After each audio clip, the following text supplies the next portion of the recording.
नमस्कार प्रिय मित्रों, आज हम लोग आर्टिकल के सिलसिले में ही चल रहे हैं और चलते ही रहेंगे। हम लोग ऐसे ही देखेंगे कि किस किस अनुच्छेद में क्या क्या प्रावधान है, और ये एक लंबी श्रृंखला है, कहा जाए तो एक दीर्घ श्रृंखला है जिसको हम लोग समझेंगे। और आज आर्टिकल है 87 यानी अनुच्छेद 87। इसमें क्या है? राष्ट्रपति का विशेष अभिभाषण है। क्या है? अभिभाषण है। अभिभाषण का तात्पर्य क्या होगा, हम लोग इसके बारे में समझेंगे। और इसी से रिलेटेड है धन्यवाद प्रस्ताव। यदि आपने उस वीडियो को नहीं देखा तो आप अवश्य देखिए, आपके ही इस चैनल पर है। भारतीय राज्य व्यवस्था नाम से वो प्लेलिस्ट है, भारतीय राज्य व्यवस्था। ठीक, राज्य व्यवस्था, आप उसमें जाइए और उसको देखिए। उसमें होगा धन्यवाद प्रस्ताव, जिसको मैंने बहुत ही सरल भाषा में आपको समझाने का प्रयास किया है। ठीक, ये उसी से थोड़ा सा रिलेटेड है, इसलिए मैंने कहा। आइए हम लोग समझते हैं क्या है कि कोई भी सत्र का अगर क्या करना हो, सत्र का अगर प्रारंभ करना हो तो राष्ट्रपति के भाषण के ही द्वारा होता है। यानी राष्ट्रपति जी क्या करेंगे, आके भाषण देंगे, या फिर कहा जाए कुछ बातें रखेंगे, कुछ विचार रखेंगे, क्या होगा, तब उसी के बाद ही सत्र का क्या होता है, प्रारंभ होता है। आइए हम लोग समझते क्या है। संसद के प्रत्येक सत्र जैसा कि हम लोग देख चुके हैं पिछले वीडियो में, एक बजट सत्र होता है, एक मानसून सत्र होता है, और एक क्या होता है, शीतकालीन सत्र। हम लोग ये देखे थे कि एक वर्ष में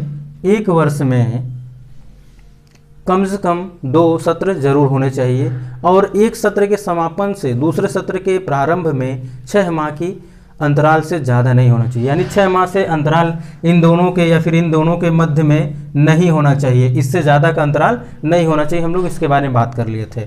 यहाँ पे बातें क्या हो रही, संसद के प्रत्येक सत्र का प्रारंभ राष्ट्रपति के विशेष अभिभाषण से प्रारंभ होता है। ठीक, विशेष अभिभाषण, यहाँ तक केवल समझिएगा क्या है कि कोई भी सत्र स्टार्ट करना है, बजट का कोई भी सत्र स्टार्ट करना है, स्टार्ट करने से पहले क्या होगा, उस सत्र का स्टार्ट करने से पहले क्या होगा, राष्ट्रपति जी का विशेष अभिभाषण होगा। ठीक, बजट सत्र के प्रारंभ में राष्ट्रपति संसद के दोनों सदनों को संयुक्त रूप से क्या करते हैं, संबोधित करते हैं, जिसमें वह सरकार के द्वारा किए गए या फिर दिए गए लिखित पत्र को पढ़कर सुनाते हैं। क्या यह कह रहा है कि यानी अगर जब बजट सत्र का प्रारंभ करना रहेगा, तो राष्ट्रपति पहले क्या करेंगे, अपना अभिभाषण देंगे।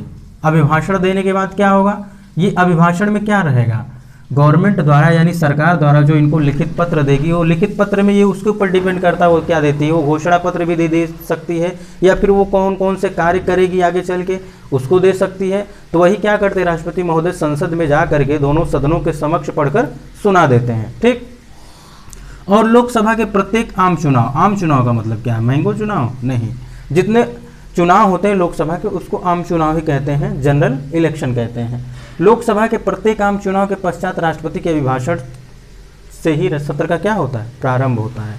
ये भी प्रश्न पूछे जा सकते हैं कथन कारण में पूछे जा सकते हैं, इसलिए ये फैक्ट को जरूर आप ध्यान दीजिएगा कि लोकसभा के प्रत्येक आम चुनाव के बाद राष्ट्रपति के अभिभाषण के बाद ही क्या होगा, सत्र का प्रारंभ होगा। सत्र का क्या तात्पर्य होगा कि भैया अब हम लोग क्या करेंगे, बैठक करेंगे, चर्चा करेंगे, कोई सत्र लाएंगे, कोई बजट लाएंगे, या फिर मानसून कालीन चाहे सत्र हो चाहे शीतकालीन सत्र हो, क्या होगा, हम ला सकते हैं। और इसमें ये भी बात ध्यान दीजिएगा कि आवश्यकता के अनुसार कई सारे यानी ढेर सारे जो है सत्र बुलाए जा सकते हैं। यानी आवश्यकता अगर है तो बहुत ढेर सारे यानी ज़्यादा से ज़्यादा, अधिक से अधिक क्या किए जा सकते हैं, सत्र बुलाए जा सकते हैं। परंतु एक सत्र के प्रारंभ से और दूसरे सत्र के समाप्ति में कम से कम 6 माह से अधिक का अंतराल नहीं होना चाहिए। ये प्रश्न कई बार पूछे गए हैं कि 6 माह से अधिक का अंतराल नहीं होना चाहिए। सत्रावसान कौन कर सकता है, स्थगन कौन करेगा, इसके बारे में आप पिछले वीडियो में देखेंगे तो आपका ये बात, ये भ्रम, ये डाउट क्या हो जाएगी, क्लियर हो जाएगा कि स्थगन कौन करेगा, सत्रावसान कौन करेगा। स्थगन करने के लिए अगर जिनको ये पावर दिया गया अगर वो नहीं रहेंगे तो कौन करेगा, इसके बारे में हम लोग विशेष बातचीत कर चुके हैं उस टॉपिक पर, उस अनुच्छेद पर। तो यहाँ पे क्या बात हुई कि कोई भी संसद का कोई भी सत्र होगा, अगर वो स्टार्ट होना है तो सबसे पहले क्या होगा, राष्ट्रपति जी का विशेष अभिभाषण के द्वारा ही होगा। और विशेष अभिभाषण में क्या होगा, ये डिपेंड करेगा गवर्नमेंट के ऊपर, वो क्या देती है लिखित पत्र में, क्या वो दे देती है या फिर घोषणा पत्र दे दे या फिर अपने उन कार्यों को गिनाए जो कार्य वो करने वाली है उसको भी वो दे सकती है। तो उसी को क्या करते हैं, संसद के दोनों सदन क्या करेंगे, संयुक्त बैठक करेंगे। संयुक्त बैठक करने पे क्या होगा, राष्ट्रपति महोदय आएंगे, सभी लोगों को वही पढ़ के सुना देंगे। तो ये हो जाता है उनका विशेष अभिभाषण। और क्या होता है कि जितने भी लोकसभा के प्रत्येक आम चुनाव के बाद ही, लोकसभा के प्रत्येक आम चुनाव के बाद राष्ट्रपति के अभिभाषण से इस सत्र का क्या किया जाता है, प्रारंभ किया जाता है। यानी पहले बजट सत्र आएगा। इसका मतलब यही हुआ कि अगर मान लीजिए गवर्नमेंट का गठन हो गया और उसके बाद जो अगर सत्र का प्रारंभ करना है तो पहले बजट सत्र आएगा। इसको प्रारंभ करने से पहले क्या होगा, राष्ट्रपति जी का क्या होगा, अभिभाषण होगा।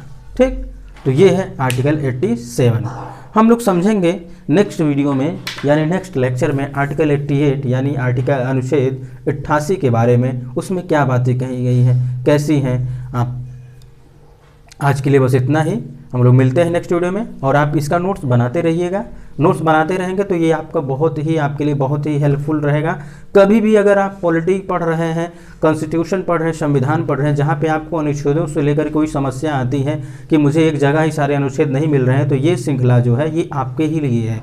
आप क्या करेंगे, इसके सारे के सारे नोट्स बनाइए और जैसे ही आप पढ़िए या फिर आप कोई विगत वर्ष के प्रश्नों को अगर आप सॉल्व कर रहे हैं, हल कर रहे हैं, जहाँ पे अनुच्छेदों से संबंधित ढेर सारे प्रश्न आए हुए हैं, तो आप उनको क्या करिए, इन अनुच्छेदों के माध्यम से ही उनको हल करने का प्रयास कीजिए। तो मित्रों आज के लिए बस इतना ही, हम लोग मिलते हैं नेक्स्ट वीडियो में नए टॉपिक के साथ। तब तक के लिए नमस्कार।